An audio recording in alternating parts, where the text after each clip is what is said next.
आपका तहे दिल से शोरू प्लेलिस्ट टीवी पर खुशामदीद है। और अब आप टेलिम इस्तांबुल सीज़न 3 की दास्तां के 43 किस्से का आगाज सुनेंगे, जिनके तहरीर निगार शेर अफगन है। तो आइए लुत्फ उठाए। ये एपिसोड बच्चों का नहीं है, खुद सुनने बच्चों को ना सुनने दे।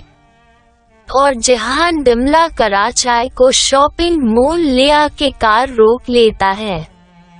जहान ने कहा कि मोहतरमा आपकी मंजिल चल के आपके कदमों में आ गई है। डिमला ने कहा कि बाहर जाके देखो कोई जर्नलिस्ट या फिर कोई जासूस तो नहीं।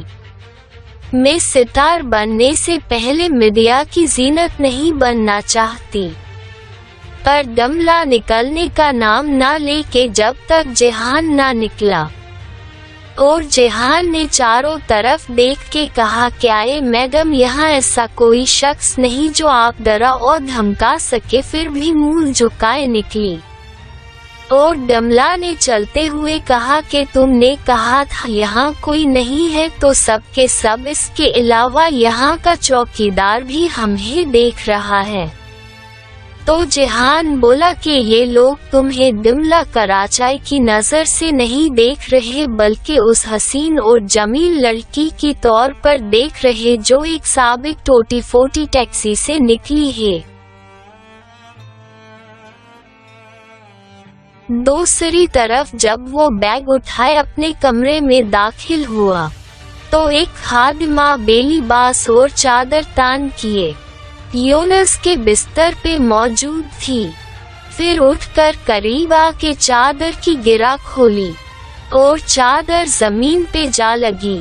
फिर उसने कहा कि तुम्हारा कब से इंतजार कर रही थी, अब तुम आ गए हो। पहले तुम वोडका पी के सो जाते थे, अब तुम नशे में नहीं हो तो आज क्या ख्याल है। तो यूनुस उसको देखकर बोला कि अब ख्याल नेक हो चुके हैं, ये सब दिखाने का कोई फायदा नहीं। तुमने इतनी खामाखा जहमत की, ये सब करने से पहले मशवरा किसी से कर लेती, कहीं किसी के ख्यालात इसके बारे में बदल तो नहीं गए। तो वो बोली कि क्या मतलब, वो बात करो तो मैं समझ सको। जो तुम्हारे अंदर ख्यालात नुमावी जो मेरे मुतालिक है, मैं तुम्हें तब्दील करने नहीं दोगी। तो यूनुस चादर उठा के उस लड़की पे दे मारी और दरवाजा खोल के रख दिया।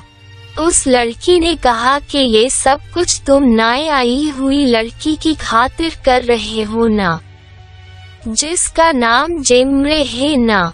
यूनुस ने अपना हाथ दरवाजे की तरफ करके जाने का इशारा किया और कहा कि मेरी रूह को बदरूह की हवा की अब जरूरत नहीं, मेरी रूह को पाकीज़ा हवा की रूह की अब तलब है।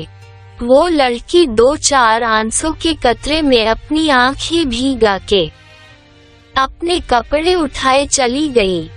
यूनुस दरवाजा बंद करके बैग एक तरफ किया और अपनी टी-शर्ट उतार के बिस्तर पे बैठा आंखें बड़ी करके जेमरे की बात सोचने लग गया कि तुम जैसे इंसान को माफ करना ऐसा होगा कि तुम्हारे आजाद परों को और हवा देना। और एक नो की बात कि ये ना भूलो कि मैंने उस रात किसके साथ बिस्तर पे देखा था। फिर यूनुस उठकर अपने बैग चाकू निकाल के वापस बैठकर पुराने जख्म पे लगाया और कुरेदने लगा। दूसरी तरफ डिमला अपना एक ड्रेस की खातिर सापी मोल छान मारा।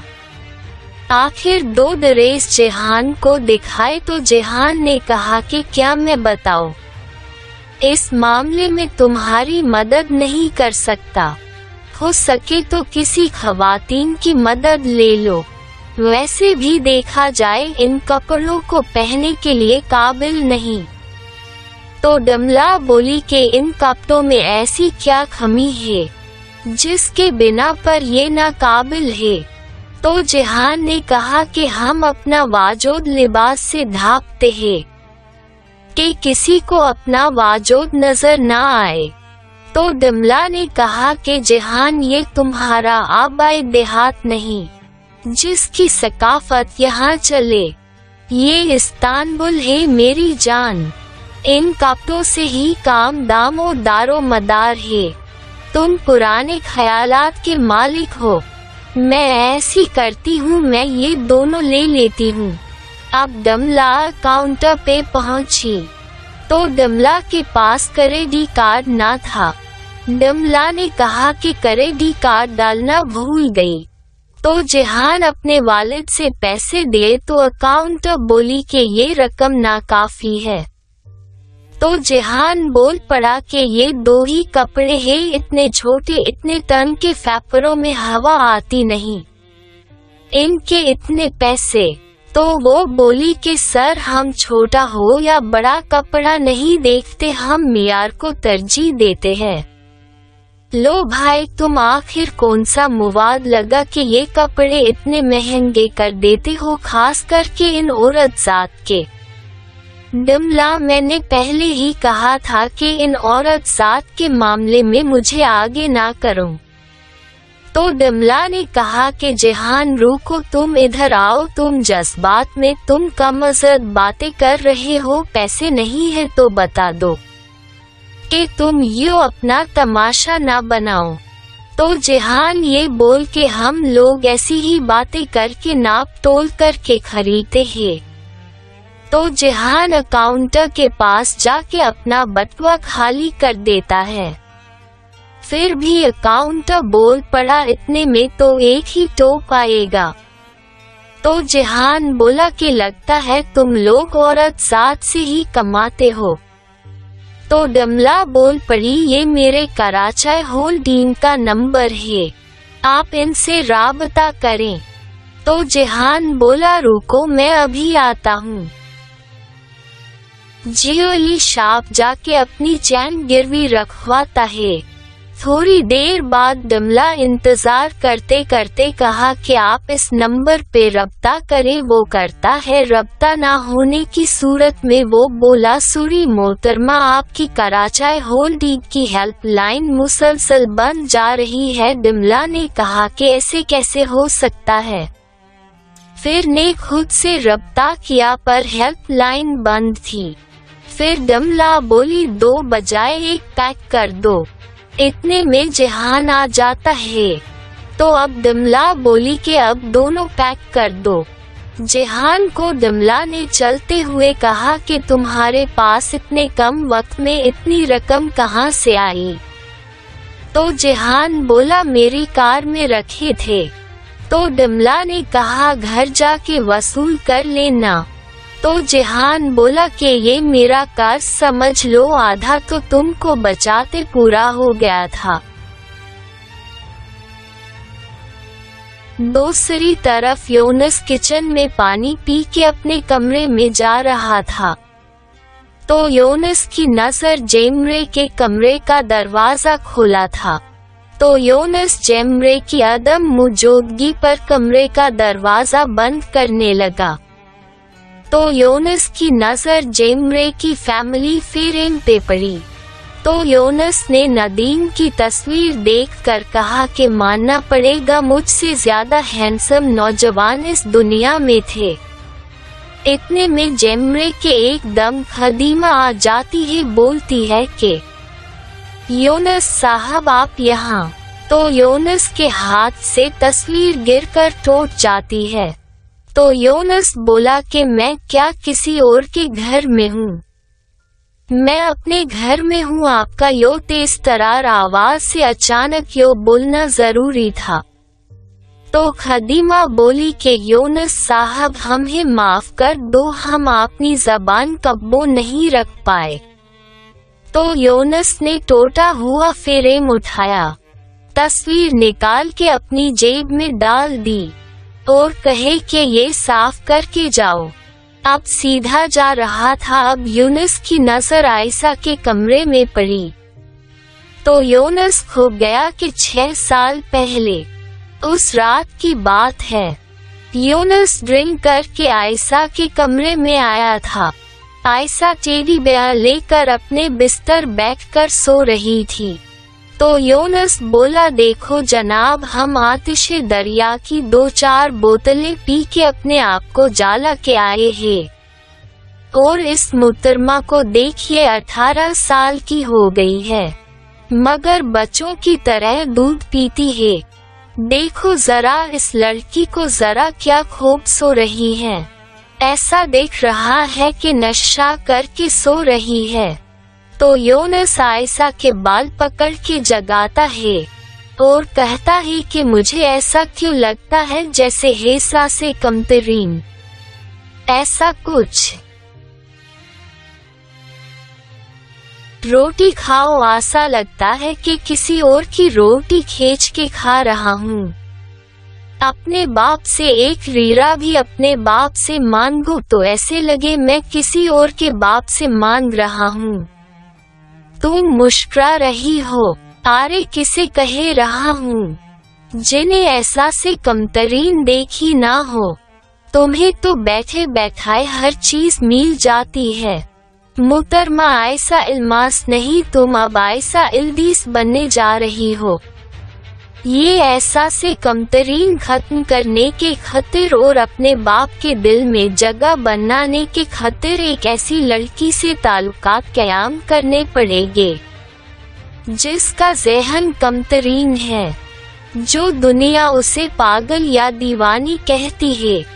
तो आयशा ने यूनुस के चेहरे पे अपना हाथ रखा। तो इस पर यूनुस बोला कि क्या हुआ आयशा इल्दीस, मेरे लिए हमदर्दी जगी है, ऐसा हाथ उठा लो मेरे चेहरे से, मुझे और ऐसा से कमतरीन महसूस ना कराओ। तो यूनुस आयशा का हाथ पकड़ के मोड़ टरोड़ देता है। आयशा की आंखों में आंसू आ जाते हैं। इसके बावजूद आयशा जद्दोजहद करके उठ के यूनुस को गले लगा लेती है। यूनुस आयशा को अपने आप से जुदा कर कर के आखिर हार जाता है। फिर आयशा बोली कि बेशक से तुम मुझे मार मार के मार देना, तुम मेरे दिल में तुम अव्वल तरीन हो, फिर तुम्हें ऐसा से कमतरीन क्यों है। ये आशा से किसी के हो नहीं सकते, जो सकते हैं वो इंसान एक दूसरे के हो सकते हैं। मैं ऐसी इंसान हूँ, मैं वो इंसान नहीं जो किसी के नहीं होते, बस तुम मुझे अपना कह दो। यूनुस ये सुनकर आयशा के बाहों में सो जाता है। यूं सुबह हो जाती है, नूर आयशा के कमरे में आ जाती है। वो यूनुस को आयशा के कमरे में देख के रंजीदा हो जाती है और यूनुस को उठती है और कहती है, ये तुमने क्या किया है यूनुस, तुम किसके साथ सो गए, तुम्हें कुछ अंदाजा है। तो यूनुस ने कहा कि क्या हुआ मॉम, मैंने ऐसा क्या किया है। तो यूनुस आयशा अपने आप को देखकर उठ पड़ा और धीरे धीरे दीवार पे जा लगा। दीवार सहारे बैठ गया। अब नूर उठकर यूनुस के पास आके कहा कि उठो और अपने कपड़े पहन लो। एक लिहाज अच्छा हुआ कि तुम्हारे जलाल बाबा कल ही से बेरोम मुमालिक गए हैं और 1 साल तक वही रहेंगे और तुम भी यहाँ से चले जाओ। अब नूर आयशा के पास जाके कलाई पे इंजेक्शन लगती है। तो यूनुस बोला, अब ये क्या है। तो नूर ने कहा कि इसको याद नहीं रहेगा कि तुम इस कमरे में रात भर थे और तुम्हारी भलाई इसी में है। जलाल साहब को जरा सी भी भनक ना लगे। अब तुम यहाँ खड़े क्यों हो, जाओ यहाँ से। खादिमा ने फिर से यूनुस का ख्याल टूट डाला, ये कहे कि यूनुस साहब मैंने साफ कर दिया है। तो यूनुस दीवार हाथ से थाम के कहा, अच्छा किया, अब तुम जाओ। खादिमा बोली कि अगर जिम्रे इसके मुतालिक पूछे तो मैं क्या जवाब दूं। तो यूनुस बोला कि जब तलक मैं ना कह दूं, एक अल्फाज से भी अपनी खामोशी ना तोड़ना, जब तलक ऐसे पेश आओ कि जैसे तुम्हारी निगाहों के सामने कुछ हुआ ही नहीं। और हाँ, फिक्र ना करना, वक्त से पहले मैं सब कुछ मुनासिब कर दूंगा। ये तुम पर नौबत नहीं आएगी कि तुम झूठ के शकंचे में जगरी जाओ। और ये कहे कि अपने कमरे में चला गया। खदीमा आयशा का खुला हुआ कमरा देखती है और यूनुस अपने कमरे में जाता है और नौर यूनुस को जाते देख लेती है। नौर ने आवाज लगाई तो यूनुस आवाज अनसुनी करके खुद को कमरे में बंद कर लेता है। दूसरी जानिब जेहान दमला को बताए हुए पते की जगह पे ले आता है और कहता है कि दमला मैडम, आपकी मुकर्रम मंजिल आ गई है। उम्मीद करता हूँ आप जो आप चाहती है उनमें आप शुक्र हो जाए। तो दमला ने कहा कि तुम मेरे साथ आओ। तो जेहान बोला कि मेरा उधर क्या काम, जो मेरा काम था वो मैंने कर दिया। मैं तो टैक्सी में ठीक हूँ, मैं अपनी टैक्सी हिफाजत कर पाऊंगा। तो दमला ने कहा कि मैं तुम्हारे साथ आई हूँ तो तुम्हारी जिम्मेदारी है कि मेरी हिफाजत करो। जहाँ मैं जाऊँ यहाँ तुम्हें मौजूदगी जाहिर करने पड़ेगी। तो जेहान साथ चलता है। यहाँ एक बंदा इस्तकबाल करता है। दमला ने कहा कि जब मुझे मालूम हुआ तो मैं अपने मॉडलिज्म मालूमात के तहत 2 कॉस्ट्यूम ले आई। तो उस बंदे ने कहा कि जरा अपने कपड़े दिखाए। अब वो कपड़े देख के बोला कि ओहो, आप क्या खरीद के आ गई, हमारी मांग के मुतालिक ये बरक्स है। इन कपड़ों में आपकी कमर नजर नहीं आएगी जो हमारी मांग है। तो दमला ने कहा कि क्या मुझे कमर दिखानी पड़ेगी? तो उसने कहा कि जी, और फिल्म का नाम भी ये है, ना देख हसीना की कमरिया। जेहान ने कहा कि वह क्या नाम है? दमला, कसम से मुझे गुस्सा आ रहा है, मैं जा रहा, तुमने आना है तो आ जाओ। तो दमला ने कहा कि 1 मिनट रुको जेहान, जिस तरह आपने बात की है आपने मेरी छुट्टी करवा दी, क्यों ना कि मेरी कमर में छुट का निशान है। तो अल्लाह हाफिज। तो वो पीछे से बोला कॉस्मेटिक मेकअप से निशान गायब हो सकता है। तो दमला रुक गई। कुछ देर बाद दमला एक रूम के अंदर दमला कमरियां करके शर्मगाह ढाप कर बैठी थी। एक लेडी मेकअप आर्टिस्ट से कमर के जख्म निशान पे मेकअप करवाती है।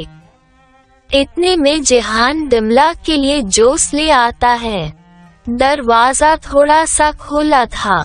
आवाज देते देते रह गया और देखने लग गया।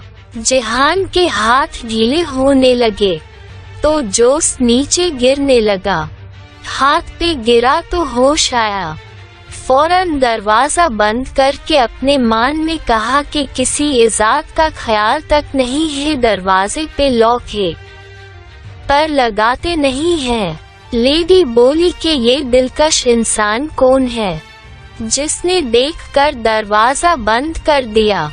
दमला बोली कि ये मेरा दरावर है, आबाई गांव का है, सकाफत पसंद इंसान है। दमला तो जेहान दमला आवाज दी कि आपका जोश हाजिर है। तो दमला बोली क्या ख्याल है इस सकाफत पसंद इंसान की आजमाइश ली जाए? वो हंस पड़ी। तो दमला ने आवाज लगाई कि ओ जेहान, मैं उठ नहीं सकती और ये मोहतरमा फरीक नहीं है, तुम आकर दे जाओ। फिर जेहान बोला कि ठीक है, मैं बाद में आता हूँ। तो दमला बोली कि नहीं जेहान, ऐसे ना करो, मुझे शदीद प्यास लगी है। तो जेहान अंदर आता है। जोश रख के जाने वाला ही होता है। डमला कहती है कि जेहान क्या मुझे अपने हाथ से जोश पिलाओगे? मैं हिलूंगी तो काम खराब हो जाएगा। तो जेहान डमला को जोश पिलाने लगा। फिर डमला बोली कि जेहान क्या हुआ, हाथ क्यों कांप रहे हैं? तो जेहान बोला बस बहुत हो गया, आधा पी लिया, आधा बाद में पी लेना, मैं जा रहा हूँ। वो चला जाता है। डमला को हंसते हंसते एक चीज माजी की याद आ जाती है कि सब कैसे मारे। लेडी बोली क्या हुआ? तो डमला ने कहा कि कुछ नहीं। और बाहर जेहान अपने हाथ को देखकर कहता है कि क्या यार, जैसे तुझे मालूम ना हो कि मेरी बीवी है। इतने दो लड़कियां आपस में गप्पे लगा के गुजर रही थीं कि देख यार, यहाँ का फोटोग्राफर कितना थरकी इंसान है। कैसे वो देख रहा था और उसके हाथ मुका परस्त थे। दूसरी बोली कि मेरा दिल कर रहा था मैं उसका हाथ तोड़ दूं। जेहान ये सुनकर चौकन्ना हो गया। अब थोड़ी देर बाद डमला आंखबंदी पे तस्वीरें आंख बंद करवा रही थी। जेहान भी था। फोटोग्राफर को बड़े गौर से देखने लगा। जब फोटोग्राफर आके हाथ क्या लगाया, जेहान ने आते साथ मुक्का दे मारा। वो नीचे गिर गया तो डमला बोली कि जेहान ये तुमने क्या किया है, बताओगे जरा? जेहान बोला कि डमला ये तुम्हें कैसे देख रहा था और इसकी हिम्मत कैसे हुई कि तुम्हें हाथ लगाने की? जेहान फिर मारने आया तो डमला जेहान को रोक के थप्पड़ दे मारा और कहा कि मैं तुम्हारा शुक्रिया अदा करती हूँ जेहान कि तुमने आखिर बता दिया। तुम्हारी सोच कितने नीचे दर्जे की है। इतने में दो बंदे एक बंदे को पकड़ के लाते हैं और एक ने कहा कि सर ये वो शख्स है जो लड़कियों की गुर्मती करता था, आज हमने पकड़ लिया। तो जेहान नम आंखें करके कहता है मुझे लगा कि ये वो शख्स है जो आगे बोल ना पाया और यहाँ से चला गया। अब डमला गिरे हुए इंसान को देखती है तो वो इंसान अपना हाथ दिखा के डमला को रोक देता है अपने पास आने से और कहता है जाओ, इससे पहले वो यहाँ से चला जाए, जाके रोक लो। फिर डमला भागी। जेहान गुस्से में चल के टैक्सी में बैठ के रवाना हो गया। डमला भी बाहर आके दूसरी टैक्सी में बैठ के पीछे हो ली और कहा तेज चलाओ। तो ड्राइवर बोला और कितनी तेज भागाऊं? वो कितनी तेज चला रहा है, जैसे किसी फौज में भर्ती हुआ हो। तो डमला ने कहा कि इसको ओवरटेक करो और जल्दी करो। तो इसने जेहान को बहुत मुश्किल ओवरटेक किया। डमला बाहर आई, जेहान ब्रेक से पैर हटा के बाहर निकला तो डमला जेहान को पकड़ के बौंसा दिया। इसके साथ ही ये जालिम इस्तांबुल एपिसोड 43 का हिस्सा एक मुकम्मल हो जाता है, जिनके तहरीर निगार शेर अफगन है और आपका शेरू प्लेलिस्ट सुनने शुक्रिया। अगर आप और एपिसोड सुनना चाहते हैं तो 1000 सब्सक्राइब और लाइक करें।